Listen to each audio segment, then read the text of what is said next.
আসসালামু আলাইকুম। আজকে আমি আমার রুমটা কিভাবে সাজিয়েছি সেটা আপনাদের সাথে শেয়ার করব। প্রথমেই ঢুকে গেলাম আমার রুমে। এটা আমার বেডরুম।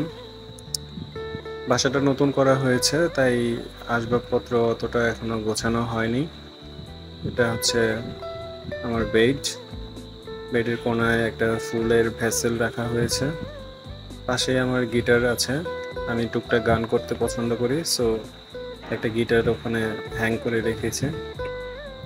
এটা হচ্ছে আমার একটা ফটো অ্যালবাম, যেখানে আমার এবং আমার ওয়াইফের 6 মাস বিয়ের 6 মাস পূর্তি উপলক্ষে কিছু ফটোগ্রাফি করা হয়েছিল। সেটা এই যে গিটারের পাশে একটি মেডেল রাখা হয়েছে। 2010 সালে আমি একটি ম্যারাথন দৌড়ে অংশগ্রহণ করেছিলাম, সেখান থেকে এই মেডেলটি পেয়েছি। আর ওই যে দেখতেই পাচ্ছেন, একটা রুমের কর্নারে কিছু ফুলটি 350 টাকা দাম নিয়েছে। আমার রুমে দুটো জানালা আছে।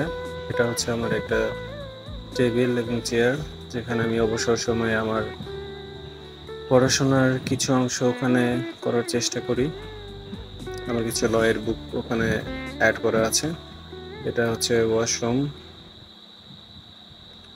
ওয়াশরুমের ঠিক পাশে এই টেবিল এবং চেয়ার রাখা হয়েছে, এবং কি এখানে আমার কিছু বিয়ের ফটো অ্যালবাম আছে।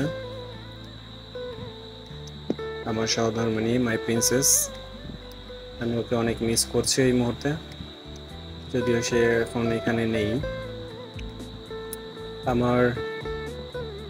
আর এটা হচ্ছে আমার বিয়ের দিন আমি একটা কার্ডে সাইন করেছিলাম।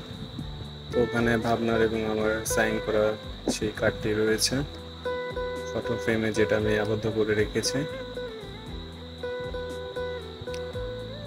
খুব সুন্দর করে সাজাতে পারিনি হয়তো, কিন্তু চেষ্টা করেছি। আরও কিছু আসবাবপত্র এখনো রুমে তোলা হয়নি। আশা করি সেগুলো তোলার পরে রুমটা আরও বেশি সুন্দর লাগবে। দুটো চেয়ার রাখা হয়েছে, যেখানে গেস্ট আসলে হয়তো বা বসতে পারবে। এখন আমি চলে যাব সরাসরি আমার ব্যালকনিতে। আমার ব্যালকনিতে কিছু প্ল্যান্টস আমি রাখার চেষ্টা করেছি। এখানে আছে, এটাকে কি বলে, এটার নামটা যদি আমার জানা নেই, তবে পাতাগুলো just look like a plastic, একদম প্লাস্টিকের মতো, অনেক সুন্দর। পাশে একটি অ্যাডেনিয়াম রাখা আছে এবং এটা হচ্ছে একটা মানি প্ল্যান্ট। Thank you.